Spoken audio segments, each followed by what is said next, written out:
is looking at whether they've calculated the costs or the potential revenues from cannabis. Sort of looking at the models from other countries, you sort of financially, you see potential and benefit from cannabis legislation. I do. What the question's about is just raising the profile that lots of other jurisdictions have legalised cannabis and are getting money from it in terms of taxation. But legalising cannabis goes further than that. It's very much more about harm reduction, about controlling the constituents of the actual product people are taking, of doing it in a safe way, of reducing the THC content, getting rid of skunk cannabis that we know can be really quite harmful, particularly to young people, and actually being honest that prohibition isn't working. So the question is basically posing the issue to the Treasury, whether they've looked at the possible financial benefits to them of legalising and then taxing this. You mentioned prohibition. You recently, sort of in late June, I think you retweeted Prime Minister Trudeau of Canada. How closely have you been following the cannabis legislation in Canada? The Canadian situation is very, very interesting because, as you say, they started off looking at very much medicinal cannabis and regulated that, provided it to people who needed it in a very safe way, and have now taken the bold step to go for full legalisation for recreational use as well. I think what he was saying very much was that up until then, Canada had been criminalising a large part of their youth. They knew that people were smoking cannabis. They knew that it was happening, but would turn a blind eye to it and criminalise it and put people through the criminal justice system. What he was saying is, let's take this on board, let's regulate it and treat it more as a healthcare matter than a criminal matter. And I think that's a very honest and pragmatic way of dealing with drug problems as such. Unfortunately, people with all the best education and awareness campaigns in the world, people will still take drugs.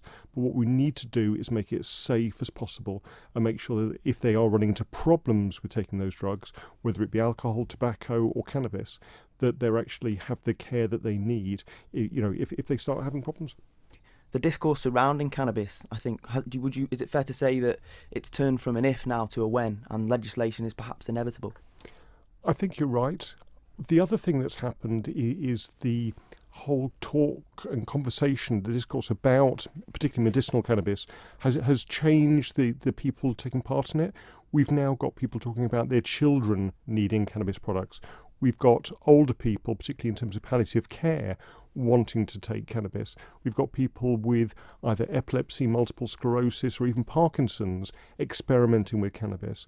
So it's gone from what was always seen as more of a niche, small issue into a much wider issue about people's general health care at all the stages of their life, and to see if having medicinal cannabis could not only help them but reduce their use of some quite harmful conventional painkillers, strong opiates, which we know have been causing some major problems in the United States, for instance. So I think you're right that the conversation's changed. Also, there's increasing demand from people that if they can find a product that helps, if they can find a product that really helps them improve their own health, then why should the state stand in the way and try to ban that? Surely the state should be more in terms of trying to protect them and give them a regular, safe supply of that product. I would be interested to get your take on the current stance in the UK. I think objectively, it is fair to say that there's a degree of hypocrisy regarding perhaps not acknowledging, or the current administration not acknowledging perhaps the full medicinal use of it, whilst being the largest exporter of cannabis in the world. What do you sort of see to that? It's very interesting because you're quite right. GW Pharma produce huge amounts of medicinal cannabis that they then use to provide Sativex spray, which is the only prescribable cannabis product we have on the island and in the UK, which is used for multiple sclerosis. There is a big problem with British politics at the moment, I think, in terms of Brexit and in terms of them not looking at other issues which are important and should be dealt with. There's also very much a political view on cannabis. It being classed as a Class B drug instead of a Class C drug was purely political. All the expert advice at that time was against that move. And unfortunately, cannabis has a big stigma about it. A lot of that stigma is because it's illegal. A lot of that stigma is because the cannabis that people use has to be obtained illegally from people who are criminals. And actually what we're seeing now more and more is people going to other countries, getting cannabis products from them, and actually using it for the benefit of their health or the children's health in terms of the cases you commented on.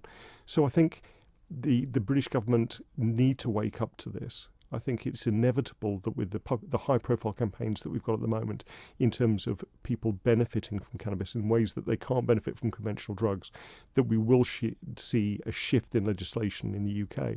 I'd just like us to, from an Isle of Man perspective, to take that on board now and look at it, listen to the stories of people who are using cannabis at the moment and actually deal with it in a more mature way.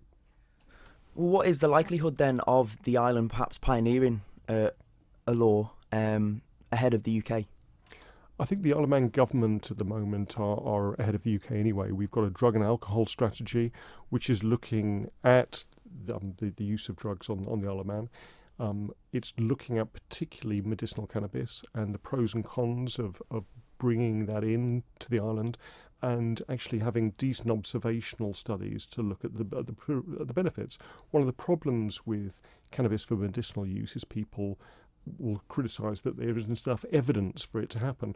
But it's a chicken and egg situation. If you've made it illegal, it's very difficult to do trials on these substances and the effects that they may have. So I think the Isle of Man is in a good position that we could bring in some quite small changes to the existing legislation we have to widen up medicinal cannabis for people who would benefit from it on the island, and then hopefully move forward from that to look at the way we deal with people who are using it recreationally and the way we try to guarantee their safety. Obviously, your question implies that given with the legislation in place, there would be production of cannabis on the Isle of Man. I think the current state of the law bans the cultivation of hemp, for example, which obviously is permitted in the UK. What is the sort of the progress with that legislation? Have you had conversations with farmers?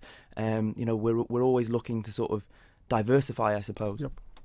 It's a very good question, and you're quite right that industrial hemp, which has got no chemical in it, no THC, which would give rise to a high, is also classed in the same legislation, the Misuse of Drugs Act, as cannabis, whatever strength. One of the things that we've been doing is looking at the Home Office in the UK, how they license people to produce both the industrial hemp but also medicinal cannabis. We have very similar legislation to the UK, and so could use that to provide licenses for people to grow it here. The Isle of Man has always looked to diversify, but we need to concentrate on the agricultural sector. And I've talked to farmers who want to grow industrial hemp. I've also talked to one or two companies that would like to grow medical cannabis here on the island, because we tick a lot of the boxes. We've got very highly skilled people in agriculture. Up in the north of the island, we've got a very good climate for growing in greenhouses or indoors. We also have safe water and power supplies, and it's a very safe island, secure island to run these sort of industries. So I think there are a lot of advantages for companies to actually be based over here, and I see that as another revenue stream for farmers.